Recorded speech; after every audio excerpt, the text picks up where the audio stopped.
Okay, the second problem we're going to be working on is a can problem. An oil manufacturer wants to produce a cylindrical metal can that could hold 1 liter of oil. Find the dimensions, height, and radius that will minimize the cost of the metal to manufacture the can. All right, so this is the context we're given. And so you guys notice that we know that the volume of this can is going to be 1 liter. So that's what's given.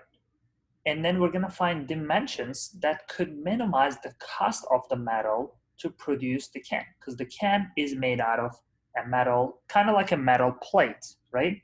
And so what would be useful again here is that we try to visualize this can. So if we try to, draw something like a cylindrical can, it would look like something like this, right? We know that it has a circle bottom and top, and then that'll potentially have a radius r, same thing above, and then you guys notice this will have a height. Let's call it h. Okay, so let's think about the variables here. So we know that r, the radius, and height could change, right? It could be wider, it could be narrow, it could be taller, or it could be shorter. So r and h are basically changing quantities. So what other thing we need to consider here is that what is the cost of metal? So what is the cost of metal to manufacture? So this requires us to think about the material we're using.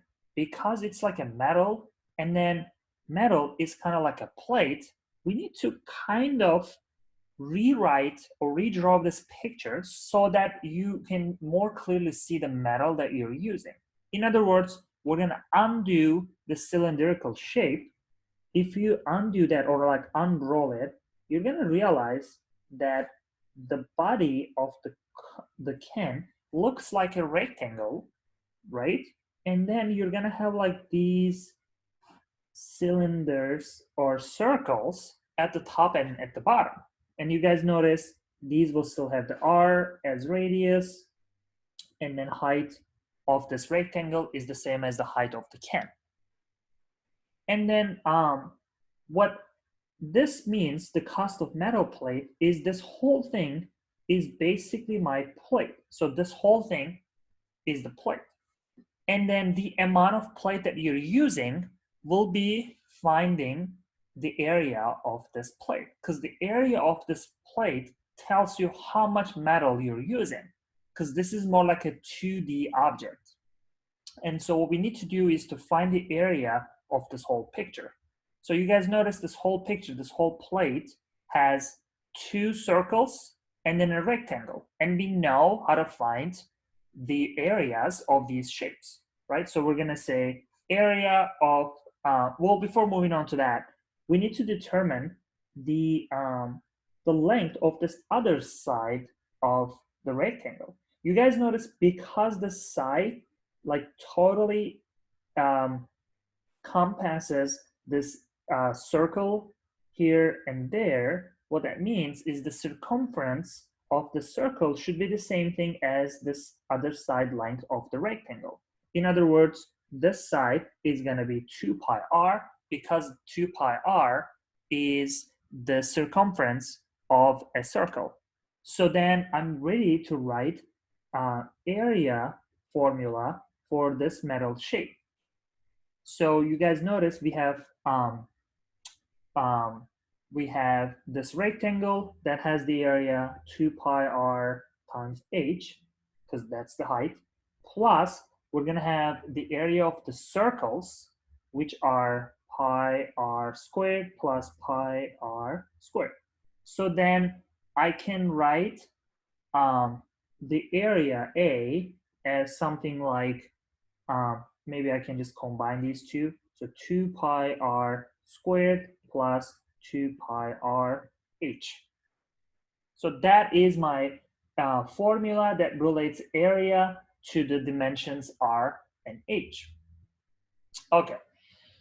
So what we know about this context is, you guys notice we know the volume of the oil is 1 liter. So in other words, volume of this can is gonna be 1,000 centimeter cubed, because I'm gonna use centimeter cubed. I'm just gonna rewrite 1 liter equals, right here, 1 liter equals 1,000 centimeter cubed. So then we're gonna say, so then we're gonna ask the question, what is the volume of a cylinder, right? And then you may or may not remember that formula, but that's fine. We know that volume of a cylinder is always pi r squared h. And so in this case, then because V is 1,000, then the 1,000 equals pi r squared h. So what we're gonna do with this formula is that, you guys notice with the area formula that I came up with, there's h, right? And then what I want is, I want this whole variable to be in terms of just one variable. And you guys notice that was one of the steps I showed you earlier, because we wanna write a formula that is only depending on one variable. So I wanna find h, I wanna rewrite h so that it is in terms of r, and I'm gonna use this formula on the left side to be able to do that. In other words, I'm gonna solve this for h, and that'll give you something like h equals 1,000 over pi r squared. And then I'm gonna use that and then replace h with it. So on the right hand side, I'm gonna say then my function is gonna depend on a of r, 2 pi r squared plus 2 pi r times h, and now h is basically 1,000 over pi r squared. I'm replacing h with that. Okay, I'm gonna simplify my function a little bit, because you guys notice pi r will cancel, and then it'll look like a of r equals 2 pi r squared plus 2,000, because 2 times 1,000, and then over r. Okay, so you guys notice this is the area function for the metal cost. For metal cost. So what I want to do is, I want to minimize this. I want to find r such that this function is minimized. Okay, so that's the point. All right, so what we're gonna do is, again, to maximize and minimize functions, what we learned is we need to be finding the critical points, and then from there we determine what makes it maximum or minimum. So what I'm gonna do is, I'm gonna carry this function over to this next slide. I'm gonna say my a of r is basically equal to 2 pi r squared plus 2,000 over r. Okay, so I want to find critical points. For that, I need the derivative, right? So we need to take the derivative of this function, a prime of r. We're going to say, okay, pi, you guys notice, is just a constant number. So we treat it as just a constant number. So I'm going to apply power rule here. So 2 pi r squared becomes 4 pi r. And then you guys notice the derivative of 2,000 over r is something like, you may remember like 1 over x. The derivative of 1 over x is something like negative 1 over x squared, right? Because you either rewrite this as x to the negative 1 and then find the derivative, which will give you, apply the power rule, so minus x to the negative 2, right? Or you can apply the quotient rule, but I mean, that will be too much work. So then here we have a similar situation. We're gonna say it's 1 over r, so the derivative of 1 over r is negative 1 over x squared, or negative x to the negative 2, same thing. So I'm gonna say, and I keep the 2,000, and because it's gonna produce a negative, it's gonna be negative 2,000 over r squared. So then here, what I'm gonna do is, because I need to find critical points, I need to solve R when a prime of R is 0. So in other words, I'm gonna set the derivative function equal to 0. And then 4 pi R equals 2000 over R squared. And then here, I need to do cross multiplication. So then I'm gonna do 4 pi R cubed equals 2000. Then R cubed equals 2000 over 4 pi R cubed. So then R is basically, because it's cubed, I'm taking the cube root of each side. The cube root of 2000 divided by 4 pi. So that's what R is. So that's basically my critical value. All right. So then here we're going to think a little bit. We're going to think about the domain of this function. So I'm going to, here on the right-hand side, I'm going to think a little bit about this function. So what are some constraints for R? Okay. So you guys notice R is the radius, right? So obviously radius cannot be negative, so it should start from 0. And if R is 0, then you have no radius, so no base. So you cannot really produce a can if the R is 0. And so that's why the minimum value for R is gonna be something like 0. But then what could be the maximum? So maximum could actually be anything. Like R could be as big as possible. So we're gonna say then the biggest value for R could be anything. So the domain of this function A of R is gonna be from 0 to infinity. And what we found is that the critical point is in the domain, which is R equals cube root 2000 over 4 pi, right? So that is my critical value. Actually, we can simplify this thing. Let's simplify this. You guys notice 2000 divided by 4 is just 500. So I'm just gonna write it as cube root 500 over pi, okay? So what I did is I basically simplify the inside, okay? So critical point is R equals cube root 500 divided by pi. All right, so here, now, how do we know that, because what we wanna do is we wanna minimize it, right? And so how do we know whether this critical point makes it minimum or not? So the question here is, does it make A of R minimum? Okay, so for that, you guys notice we need to check whether this is a local minimum or not. So the way that we did that previously, you may remember, is that we were picking values. So for instance, we did stuff like, putting points on a number line and then thinking about it. So like if your critical value is here, so like cube root 500 over pi is a value over here, then you may think about, okay, well, what happens on the left side of this function and right side of this function? So possibilities are, if the function is going from decreasing to increasing, then it must produce a local minimum. That's how we know you have a local minimum. So for that, what I'm gonna do is I'm gonna determine if this function is decreasing or increasing left and the right side of this critical value cube root 500 over pi. So I'm gonna for that, what I'm gonna do is I'm gonna test some R values. So I'm gonna pick like R that is smaller than the critical value. So you guys notice the critical value cube root of 500 over pi is approximately, if you calculate using your calculator, it's like 5.42. So for that reason, I'm gonna pick R equals 5. so smaller than this.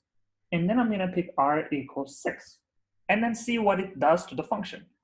So then what you realize when you do that is you plug that in to your derivative function, so a prime of 5, and then it's gonna produce a negative value. When you calculate it, you're gonna find a negative value. And then when you calculate 6, it's gonna produce a positive value. So what that means is that left side of the critical value, the function is negative, so f must be decreasing. And the right side of the critical value, f must be increasing. So what that means is then, therefore, or thus, r equals cube root of 500 over pi must be the absolute minimum. That's what it proves. Okay.